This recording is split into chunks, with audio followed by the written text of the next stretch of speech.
மாதத்துக்கு உண்டான சிறப்புகளை பற்றி பார்ப்போம். வீடியோக்குள்ளே போகலாம்.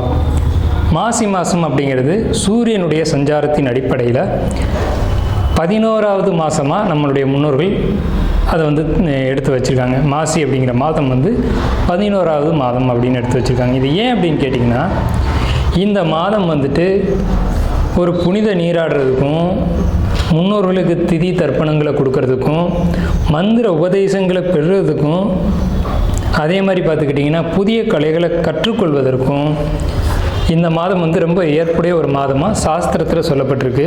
குறிப்பாக பெண்கள் இந்த மாதத்தில் விரதம் இருந்து பூஜைகளை ஏற்படுத்திக்கிட்டாங்க அப்படின்னா அது அவங்களுக்கு தாலி பாக்கியத்தை மாங்கல்யம்னு சொல்கிறோம் இல்லைங்களா, அந்த மாங்கல்ய பாக்கியத்தை அதிகப்படுத்தி கொடுக்குது. தாலி பாக்கியம் தான் ஒரு பெண்ணுக்கு ரொம்ப அவசியமான ஒரு விஷயம். அப்போ அந்த மாங்கல்யம்ன்ற விஷயம் இந்த மாசி மாதத்தில் சிறப்பான ஒரு இடம் பெறுது. மாசி மாதத்தில் தான் மாசி சிவன் ராத்திரி அப்படின்ற ஒரு விஷயம் வருது. மாசி மாதத்தில் இறை வழிபாடு இல்லாத நாட்களே கிடையாது. எல்லா 30 நாளுமே இறை வழிபாட்டுக்கு உகந்த நாட்கள் தான்.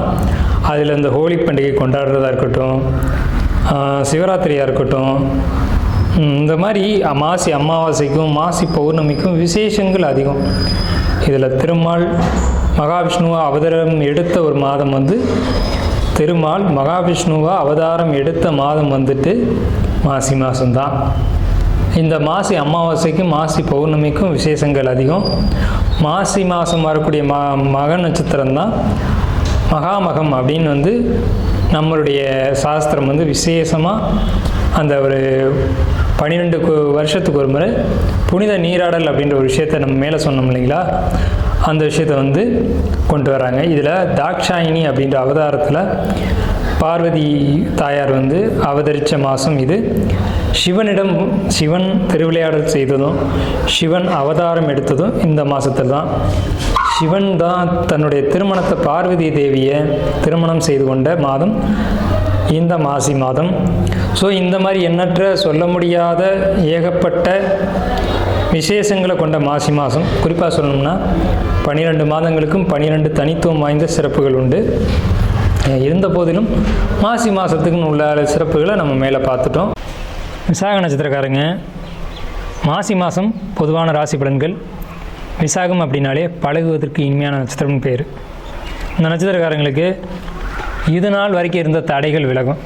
இது நாள் வரைக்கும் அடுத்தவங்களுக்கு உழைச்சி கொடுத்துட்டு ஓடா தேஞ்சு போயிருப்பீங்க. இப்போது இந்த மாசி மாதத்தில் அதுக்கான பலன்கள் பூரா, ஒரு மரம் வச்சு அந்த மரம் எப்படி காய்க்குதோ அது போல் அந்த கனியை பறித்து சாப்பிடக்கூடிய காலகட்டம் அப்படின்னு சொல்லலாம். நோய் தீரக்கூடிய காலகட்டம், உடல் உபாதைகள் நீங்கும் காலகட்டம். இது குறிப்பாக சொல்லணும் அப்படின்னா விசாக நட்சத்திரக்காரங்களுக்கு முதுகு வலி இதெல்லாம் இருந்திருக்கும், அதெல்லாம் சரியாகக்கூடிய காலகட்டம். நீண்ட தூர பயணங்கள் செஞ்சுருப்பீங்க. அந்த நீண்ட தூர பயணத்தினால உடல் உபாதைகள் ஏற்பட்டிருக்கும்.